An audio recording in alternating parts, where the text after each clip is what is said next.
Selamat siang semua, Assalamualaikum warahmatullahi wabarakatuh.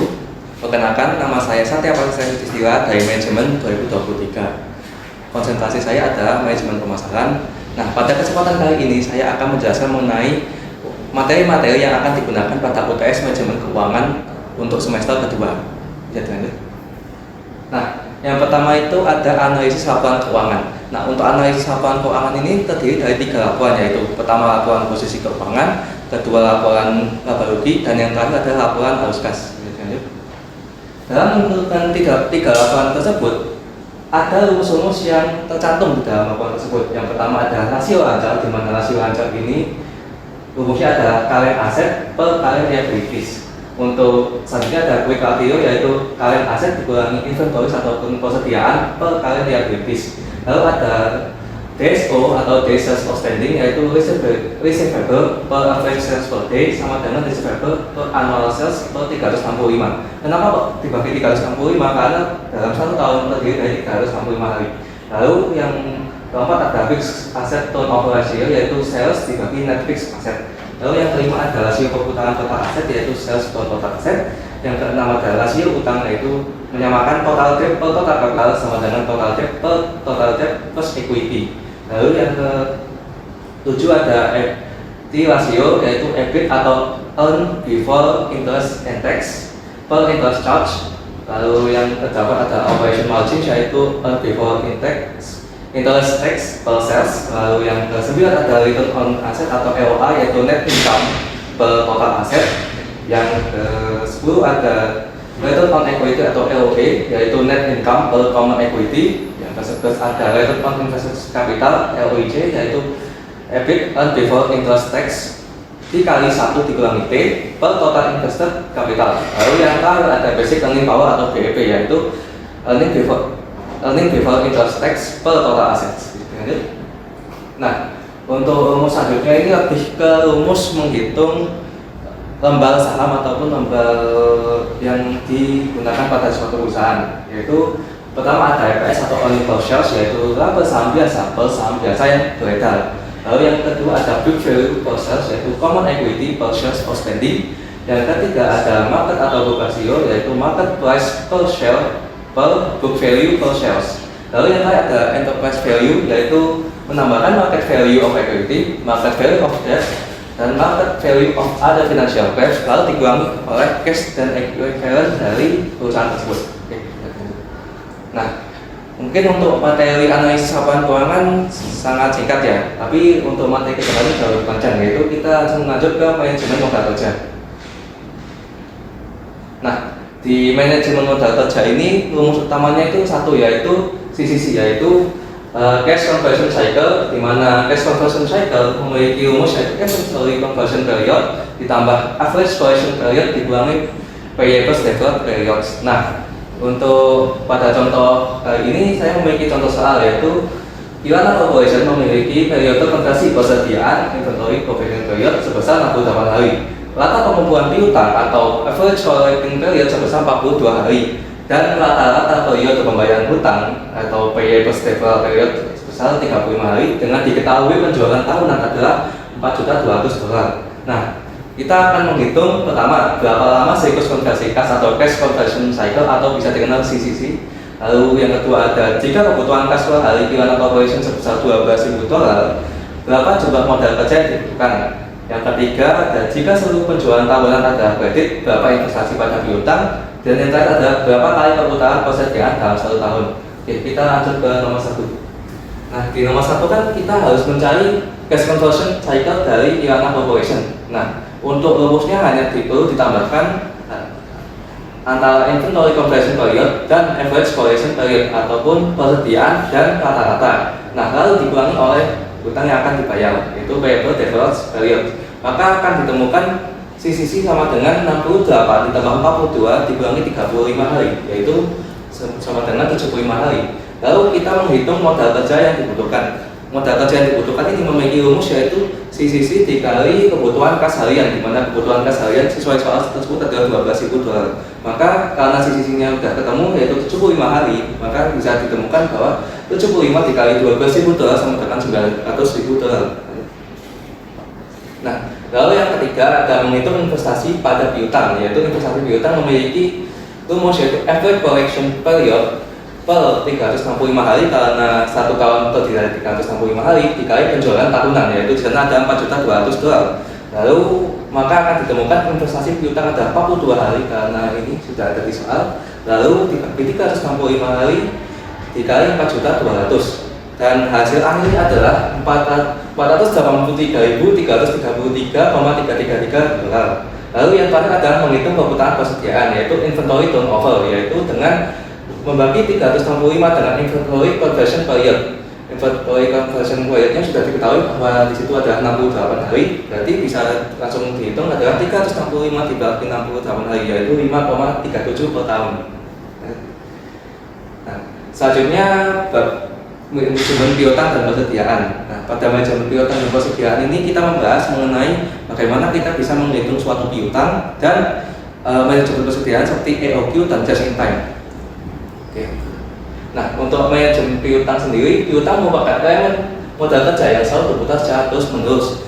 Yang hanya satu langkah saja piutang berubah menjadi kas. Masalah piutang dianggap begitu penting karena ini sangat mempengaruhi bagaimana cara kerja ataupun kinerja dalam suatu perusahaan sebelum diinvestasikan. Lalu untuk manajemen persediaan itu fungsinya untuk bagaimana suatu perusahaan bisa memanage suatu persediaan yang agar bisa lebih efektif ataupun tidak ada sisa barang yang ada di dalam inventory ataupun gudang persediaannya. Nah, untuk manajemen piutang ini memiliki rumus yaitu penjualan hari rata-rata sama dengan total penjualan plus 365 hari. Untuk rata-rata periode pengumpulan piutang memiliki rumus yaitu total piutang per penjualan harian rata-rata. Kalau misal ini kan sama dengan yang tadi, jadi bisa ditulis total piutang sama total piutang per total penjualan per 365 hari seperti itu. Lalu untuk manajemen persediaan ini terdapat dua hal, yaitu yang pertama EOQ dan yang kedua adalah just in time. Untuk just in time tidak memiliki rumus karena just in time itu sistemnya pada saat barang itu dipesan baru dibuat. Namun EOQ ini biasanya digunakan untuk barang-barang pesanan ataupun barang yang massal. Nah, untuk rumusnya ada Q bintang sama dengan akal 2 dikali O dikali S per C. Oke. Nah, untuk mengetahui lebih lanjut, mari kita kerjakan ini untuk soal EOQ ya. Berarti manajemen persediaan. Diketahui selama periode 30 hari perusahaan membutuhkan persediaan sebanyak 800 unit. Biaya pesanan yang harus dikeluarkan dalam sekali pemesanan sebanyak 25.000. Sedangkan biaya penyimpanan persediaan selama 20 hari adalah Rp1.000. Maka jumlah pembelian persediaan yang optimal adalah pertama kita harus mengetahui itu apa saja yang dibutuhkan, yaitu O sama dengan 25.000 ataupun berapa biaya pesanan yang harus sekali dikeluarkan. Untuk S ada 800 unit, yaitu ini berapa persediaannya. Lalu C adalah Rp1.000, yaitu kos untuk persediaan selama 80 hari. Nah, yang ditanyakan adalah Q bintang ataupun EOQ itu sendiri.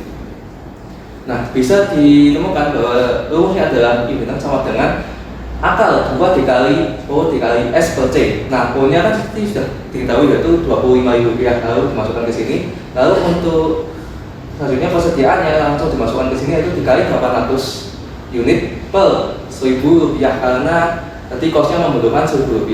Lalu akan ditemukan bahwa Q bintang adalah sama dengan akal dari 40.000. Bahwa kita bisa mengetahui bahwa akal 40.000 itu adalah 200. Sehingga untuk dapat memenuhi jumlah persediaan sebanyak 800 unit itu perlu kayak dikumpulkan selama 4 kali, yaitu setiap 20 hari sekali. Nah, untuk contoh soal kedua ini adalah soal piutang, yaitu misalkan sebuah perusahaan dagang PT Sejahtera Semula melakukan penjualan secara tunai. Penjualan yang tercapai pada perusahaan PT Sejahtera setiap tahunnya rata-rata sebesar Rp100 juta. Kemudian perusahaan merencanakan akan menawarkan syarat penjualan yaitu N per 60. Ini berarti bahwa pembeli bisa membayar pembelian mereka pada hari ke-60. Diperkirakan dengan adanya syarat penjualan yang baru tersebut, perusahaan akan bisa meningkatkan penjualannya sampai dengan 1 miliar dan memperoleh profit margin sekitar 15%. Apakah perusahaan perlu beralih ke penjualan kredit jika ada biaya dana sebesar 16%? Oke. Yang pertama kita menjawab bagaimana tambahan keuntungan karena adanya 15% profit margin tersebut. Maka bisa Tulis rumusnya seperti ini, 1 miliar dari ini penjualan sebanyak 1 miliar dikurangi 1 juta, yaitu rata-rata sebesar 1 juta dikali 15% ataupun 0,15, karena perusahaan menginginkan profit margin sekitar 15%, maka akan dihasilkan yaitu 135 juta. Lalu yang kedua, kita akan melakukan analisa piutang, yaitu perputaran piutang adalah 360 hari per 60 hari. Maka akan ditemukan bahwa dalam setahun bisa dilakukan 6 kali. Lalu rata-rata piutang adalah 1 miliar per 6, yaitu 6-nya dari perputaran piutang tadi ya.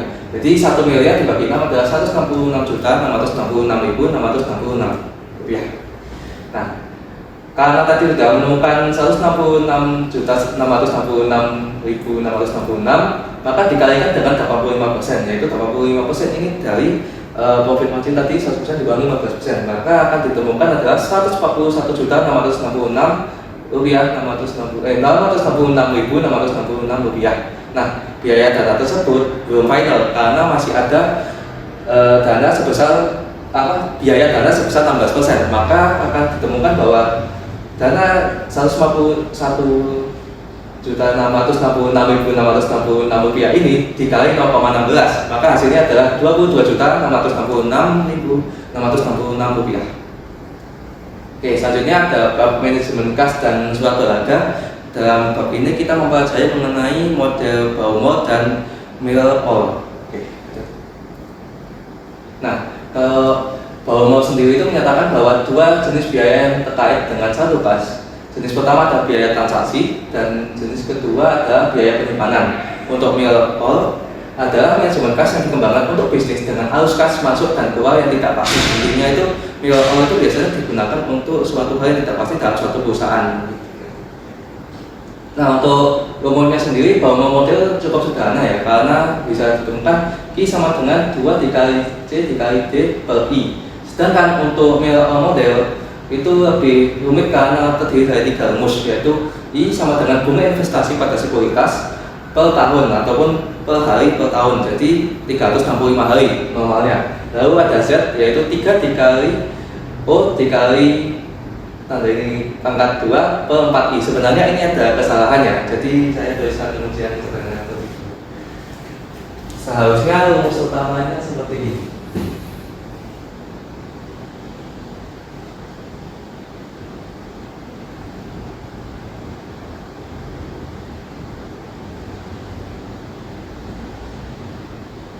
Nah, saya lupa menambahkan bahwa ini harus di angka 3. Mungkin kalian sudah saya menemukan bahwa rumusnya seperti ini juga.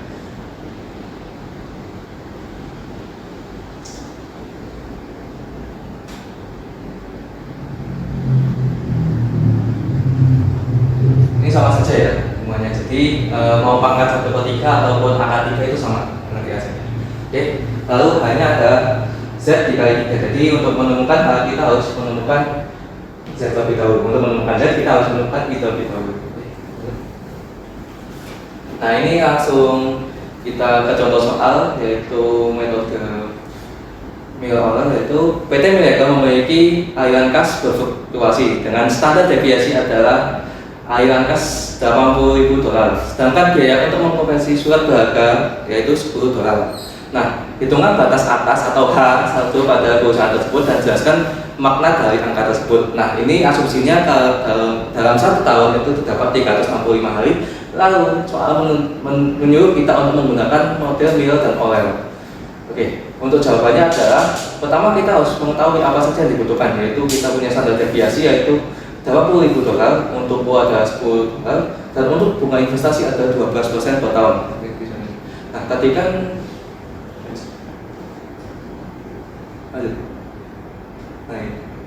tadi kan sudah diketahui bahwa rumus sebelum menemukan Z kita harus menemukan I dulu. Nah, I dulu kan yaitu bunga investasi per tahun ya kan. Berarti kan 12% dibagi 365 hari, yaitu 0,12 dibagi 365 hari, maka akan menghasilkan 0,003287671. Mungkin kalian akan bisa disederhanakan menjadi 0,00033. Soalnya belakangnya ini lebih dari 5 ya. Nah, karena tadi I-nya sudah ketemu, yaitu 0, ini, maka bisa dihitung Z, yaitu Z sama dengan angka 3 dari 3 dikali 10 dikali 6 juta 4. 6.400.000 ini dari 80.000 itu dolar dipangkatkan 2 dibagi 4 dikali 0,0003287671 yaitu berasal dari I, maka akan dihasilkan bahwa 192 miliar dibagi 4 dikali 0,0003287671, maka hasilnya adalah Z, yaitu 52.087,01 rupiah 0,1 dolar, maaf. Nah, kan tadi Z-nya udah ketemu, otomatis kita langsung tahu ke sini. H sama dengan Z dikali 3, yaitu 52.087,01 dolar dikali 3, maka akan menghasilkan 156.261,05 dolar. Nah, jadi nilai batas atasnya itu sekitar 156.261,05 dolar. Pada saat satu mencapai 156.261,05 dolar, perusahaan harus mengubah sebanyak 104.174,04 menjadi sekuritas agar saldo kas kembali ke 52.087,01. Nah, sebaliknya saat saldo kas itu ada 0 dolar, perusahaan menjual sekuritas menjadi 52.087,01 dolar agar saldo kas kembali menjadi ke 52.087,01 dolar.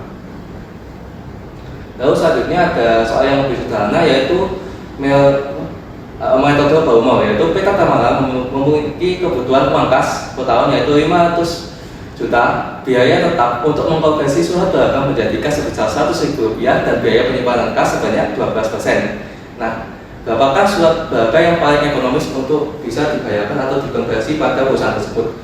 Bisa diketahui bahwa fixed cost atau fixed cost per tahun yaitu 500 juta rupiah, lalu ada T yaitu 100.000 rupiah, dan K ataupun cost perhubungannya itu adalah 12%.